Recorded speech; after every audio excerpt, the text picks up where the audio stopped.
Madame la Présidente, je pense qu'on est parti sur un mauvais pli ce matin. Et moi, je veux vous le dire, Monsieur le ministre Attal, la question des 2 ans d'impôt sur la vie des Français, c'est pas un exercice pour vous à faire un concours d'éloquence du Lions Club, en citant vos passions saines, certes, Jean-Luc Mélenchon et les mots croisés, mais bien éloignés de la réalité des gens. Ici, nous vous proposons depuis des heures des recettes pour financer la retraite à 60 ans. Vous ne les écoutez pas. On parle, là, dans ces amendements, des super dividendes.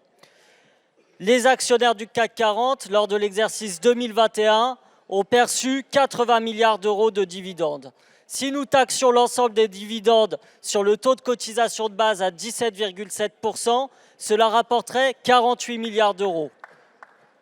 D'autres sources de financement existent et nous vous en avons fait part. Hier, nous étions sur l'égalité salariale femmes-hommes qui rapporterait 5,5 milliards d'euros. On pourrait parler aussi de la planification écologique qui créerait 1 million d'emplois et rapporterait dans les caisses 16 milliards d'euros. Nous aurions pu avoir, Monsieur Dussopt, un débat sur le sens du travail dans le cadre de cette planification écologique. Et le sens du travail, c'est aussi revaloriser le travail par le salaire. Une augmentation de 4% des salaires, c'est 12 milliards d'euros qui reviennent dans les caisses. En somme, ce que nous vous demandons, c'est de ne pas avoir une vision rétrécie de ces sujets, dogmatique.